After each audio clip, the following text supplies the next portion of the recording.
It's time to go inside the boardroom. It probably is timeless. You know why? I respect anybody that was on the Warriors beat during those years. And take a seat at the conference table. Guru's great, too. Welcome to The Executive Show. Nothing easy! On 95.7 The Game. Brought to you by Yellow Sack. Try a dumpster bag for easy waste removal. Less mess, reduce stress. Budget-friendly, clean freely. Call 833-3YELLOW or go to yellowsack.com. All right, Warriors President of Basketball Operations and General Manager joining us here on 95.7 The Game. John Dickinson in for Matt Steinmetz. Daryl the Guru Johnson here as always. Bob, thanks a lot. We appreciate it. How you doing this Wednesday? Good. Three in a row. That's John, I should hire you. Is that the longest streak of the year? No, you guys had five. You guys had 5 on that holiday homestand. Yeah. There you go. After that, though, we haven't done 4. We haven't There's no 4 game. There's a 5 and there's a 3. Right. We got right. And then the big one is you haven't been 2 over 500. So bet more than 2 over 500. So 2 over 500. It's been losses, and not only losses, but usually multiple. Usually it's 2 or even 3 has been the pattern of that. So we'll see. That's not making me feel great. Guru, what do you got? You got anything more optimistic? Guru's got 20-0. No, how about this, Bob? I got you winning the chip. Yeah, how about that? Yeah. Back to back. I'm going to talk to Guru. John, you can just relax. Well, now I know I'm doing my Steiny. The one thing I can guarantee you today, Bob, no questions about your contract status today. There you go. There you go. Appreciate it. Bob, you guys did release the injury update on Curry, so I guess we'll start there.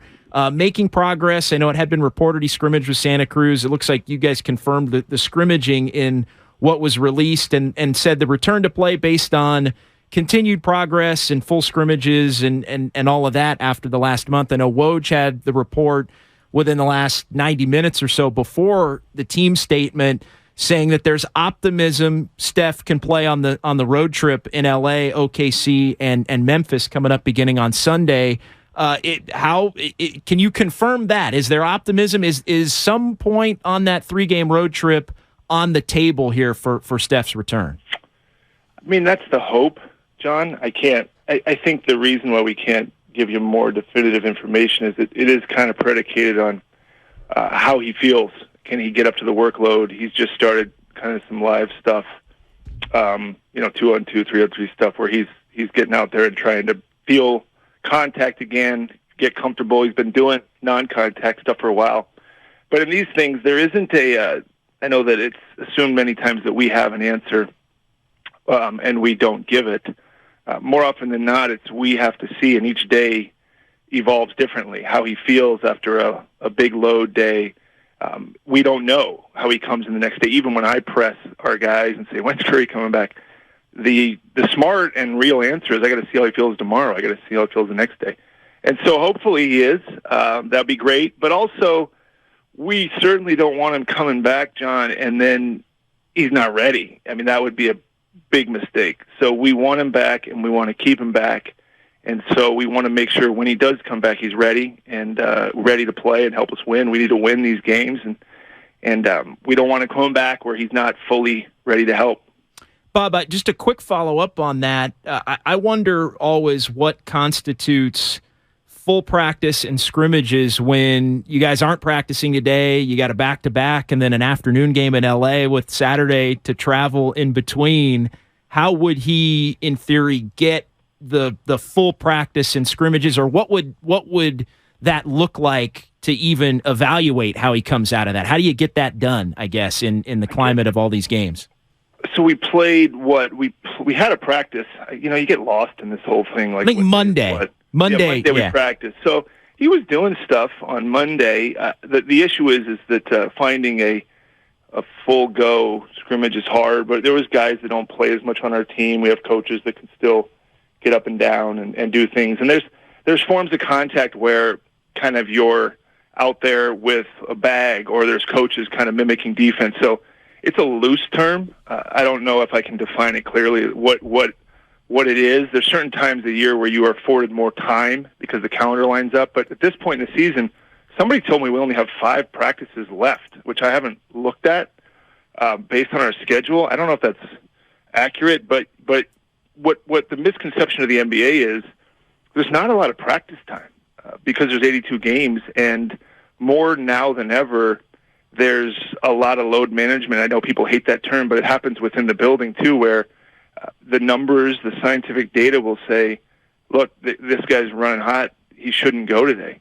So it's not just we don't want people to play as much as it is there's numbers, there's science saying this guy's burnt, and for whatever reason.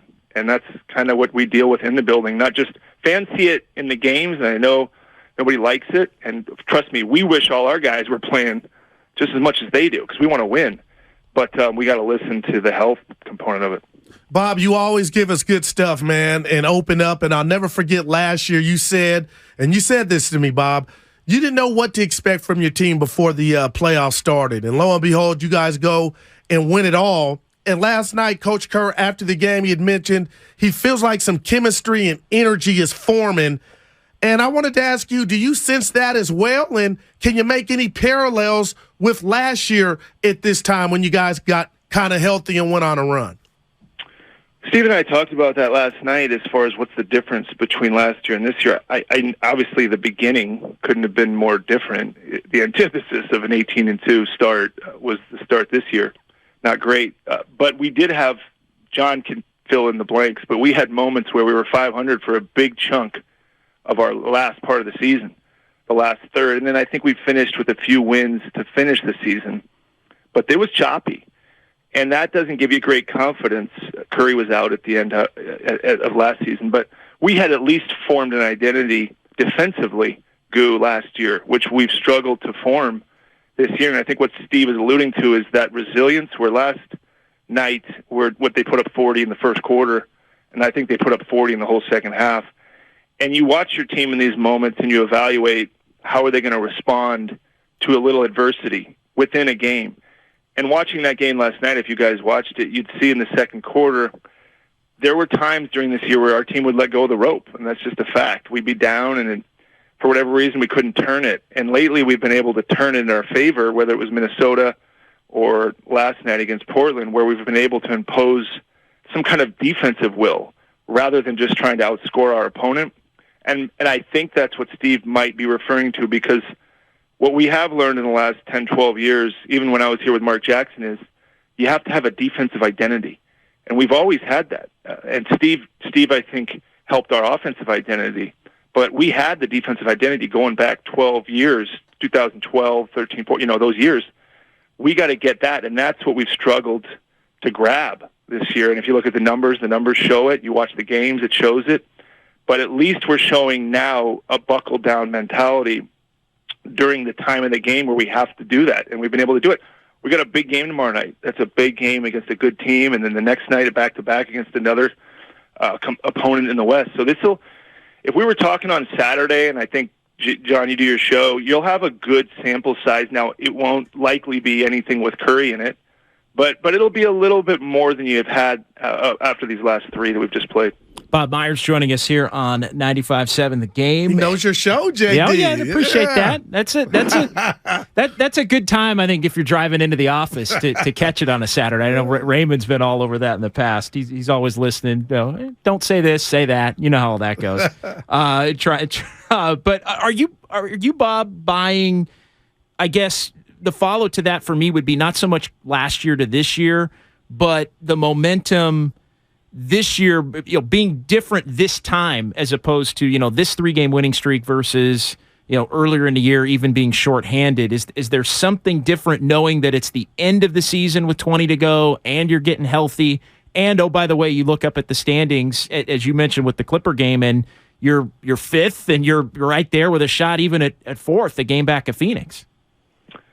Man, I hope so, because I feel like we've been in this place a few times this year, and Lucy kind of pulled the football. So I got caught up in times where I thought, this is the time. We're going to go on there was a moment when we lost to that, I think, Brooklyn team. I thought, even though we lost to Boston, when we went to Cleveland and won that night after losing to Boston in overtime, I thought that was going to be the beginning of something. Because even though we lost that Boston game, we played well, and we should have won that game, and it was a symbol, I thought, of what we could be. And then we kicked that Brooklyn game. I mean, obviously they took it, but I've had moments where I've thought we were turning that. And this is another one. So I do think at some point we got to sustain something. And you mentioned the 5-game winning streak, and that was pretty shorthanded. So I don't really put that in the same category as this. And this is shorthanded too, I suppose. But we're starting to figure out and be able to rely more on guys like Kuminga, guys like Lamb. Ty Jerome's been helpful. DiVincenzo's been fantastic. I mean, there was a moment last night where I tapped the guy next to me in the front office. I said, "Is Looney our best player?" Man, I mean, obviously joking, but how great has he been? So we're getting some great play out of guys that are allowing us to do it without Curry and Wiggins, and it's been really timely. hey, Bob, thoughts and prayers to Andrew Wiggins and his family. You and I have family, so let me know if I'm doing too much. And I don't want to sound selfish, but I want to ask you, is there a scenario at all, and I'm sure, a few in Dub Nation want to know, to where it's on the table that maybe Andrew doesn't get back? I don't think so. Look, I don't want to speak on his personal life, and I know you don't either. I know you're not asking that. I don't think that's what anybody is planning for, but we'll leave that in his own place. But as far as to answer your question the best I can, that's not the expectation. I think what you're asking is, could he remain out for a long, long time? I don't think that's happening, but I'm going to leave that alone. And hopefully when he gets back, whatever words he would like to say on it, which I don't think will be much because it's his private life, he will do. But I understand in your business you have to ask these questions and it's your job. But I also got to respect, and I think you're saying the same thing, the privacy of what he's going through. Bob, I want to go back to Looney because we were kicking this around on Monday. Yes, sir. I mean, you mentioned, is he the best player? We were just for fun kind of saying, who's the Warriors MVP this year? And Steph's missed time, obviously, and it was DiVincenzo's name came up, and then Looney's name came up. I thought, you know what, it might be Looney. Could Looney be the team MVP this year? Like, who would be your team MVP, Bob? When you say MVP, you want somebody that you can just count on every night. I can't sit here and say Looney's our best player, but I can say how great he's been this year and how much we've had to lean on him and how solid he's been and how much he's improved. He keeps improving every year. His finishing has been great this year. His rebounding is elite. It always has been. When guards switch on him, and I know you guys watch our games, I like watching opposing guards think they've got some kind of mismatch. And they don't. They just flat out don't, because he moves his feet well. He's got tremendous length.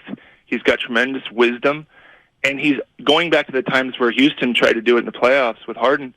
He just holds his ground, and he makes you take a tough shot. And it's trust, right? I think if you're talking about who we've been able to lean on and who's been healthy, he's been fantastic. He really has, and he deserves it. And he's had a kind of taken the tortoise route to where he's at. A lot of people want success immediately. Looney's had to grind it out every year.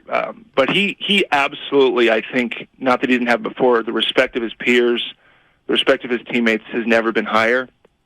And he's just been really good. And you're starting to see it in the box score. I mean, even the layperson now can see how well he's doing. I mean, it's just, you don't just walk into 15, 16 rebounds, and they're traffic, and he's gotten to the point now where he's got such good hands, and I think you guys both have played. When he touches the ball on the defensive side, he's securing those rebounds. He's getting those. He's not losing those balls, and that's a skill too. Bob, I know you called me, one of my traits is I'm emotional, and sometimes it hurts you, because I want to live as long as I can. But it's amazing. Last time we had you on the show, you guys were at 10th, and, there were some question marks. Now you're 5th, and I know, the job's not done. But Klay Thompson, we've talked about his metamorphosis with his shot, and I'm happy for him. But when Dre went out, I noticed a different Klay. He's being vocal. And You've known him since he's come into the league. Bob, my question is, do you think he's enjoying that aspect of it, the vocal role? Well, yeah, and beyond his leadership. He's had to step up in Curry's absence and in Draymond's missing games and some Wiggins. What I've loved about Klay since January has he's kind of put the team on his back in some respects in games where Klay has won us the game. I mean, he's basically said, I'm going to win this game for this team. And just his, he's not the most demonstrative guy, but now he's gesturing to the crowd and he's slapping his teammates, and you can feel his will when you're at the games. You can feel him willing us in certain ways. And I think for a little bit in this season, he was trying to find his own way, and just had to focus on himself. And now that he's found himself and is confident in what he's doing individually, he's sharing that with the team now. And it's the best version of Clay in the last few months as a teammate, as a leader. He's playing great himself. You look at him rebounding better. He's in the mix. He's just doing a lot of good things. But mostly what I see, I sit a few rows behind the bench, is the leadership part. And just even last night in the fourth quarter, I think he checked in with like 9 minutes to go. I said to the guy next to me, I go, we got to hold this until Clay gets back in. And he came in, and I mean, you guys watch the games. I know you see it, but it's just fun to watch him succeed. No, it really is, and I also think it's interesting because of just the way the roster was built going back through the years. It was Steph and Clay, but it's obviously they're grouped together, but it's Steph's the one, and then Durant comes in, and Clay, you could make a case in the pecking order, becomes the three, probably the best three in the NBA, obviously, at that point in terms of pecking order. But there haven't been, and correct me if I'm wrong here, there haven't been stretches where it's been just Clay because everybody's out or he's been out, and where he is the lead dog. And what we've seen in some of these games is Clay as the one can go win some games, which I think is something we just haven't. We've seen a lot of different iterations of this team do a lot of special things, but that we really haven't seen, even going back to the years where you guys were winning it every year in the mix. Yeah, he'll joke around and say, "I got to go back to the Washington State Klay Thompson." When he got to be the high usage guy, running pick and rolls and getting to take more dribbles. I mean, people joke how efficient he is without the dribbles, but last night, if you watched, one thing I liked, he was getting the paint. He was getting to the paint. He was getting to a spot. He was under control. He was finishing around the rim. He's getting more confident in attacking the basket. And once he has that, I mean, he's pretty unstoppable because the space he needs to shoot is so small. You have to get up on him to such a degree. But last night, his patience, his handle, he's got that stuff. But when you're playing with Curry and Durant, you're obviously going to have to defer. These are two of the best scorers in the history of the NBA. I mean, in the top, as far as just flat out scoring, those two guys are probably in the top 5 ever of NBA players. And you're playing with them. Of course, you're not going to say, well, I want to dribble 20 times and I want to take my turn. But he's capable. And you're right. It's nice to see him in these moments become that lead horse for us. And he's been really good. Bob, we always keep it real. That's my goal every time you and I chop it up. And I told JD this before you hopped on. I have criticized Draymond Green a million times in my radio career, but it was all out of love, and it was like, don't do that to your teammate. Don't say that to your coach. Everything that I thought I knew he was saying. So I come in and I'll tell Steiny, I wouldn't do that to you. But I never once was blinded to his dogness. I call him a junkyard dog, and last night it was on display. He was talking to some Blazers or Blazer right before halftime, and I said, oh my gosh, they're poking the bear. Can you speak to just how rare Draymond Green is, the intensity? Because, Bob, I'm looking at every team in the league. There's not another Draymond Green. There's just not. Yeah, well, you're not. You see what you see from a distance, which is a respect for the competitiveness, for the approach, for the leadership, for the winning. I mean, look, I'm not going to excuse all the things he's done. Some of it is inexcusable. But I will say that he would be the first to say he's not perfect and he's made mistakes. Absolutely. But as far as winning and as far as knowing how to win and as far as competing, it's a rare person that has those traits as much as he does. I think the challenge for people like that live that hard is sometimes you tip over and you go across the line. But you can't be him without risking that, and so that's his internal challenge. That's why he's now sitting at technicals on the line. But are you too surprised that he's sitting there with, I mean, nobody would have been surprised. This is what he does. He's mastered it, not going over the line. This is the greatest test yet. The greatest test he's had yet. I think this is the farthest he's had to go. But he's in it now. So let's see the discipline. He would say, I know what I'm doing. And I don't know how many games it's been since he got the final one he could get. But let's see if he can maintain that composure, and hopefully he can. But, look, you played sports. He's the guy. I'll tell you what. Bob, still playing. Bob. All right. Where do you play at the 24 hour? Yes, sir. In the Yoon. 24 hour in the Yoon. Okay. In the Yoon. All right. So the guys you play with.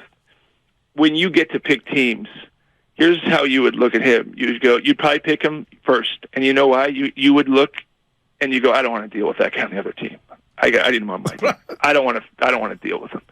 Because the effort level and the desire is going to be so strong. He can carry you on the days where you don't have it. And when you don't have it and you play against people like this, they crush you.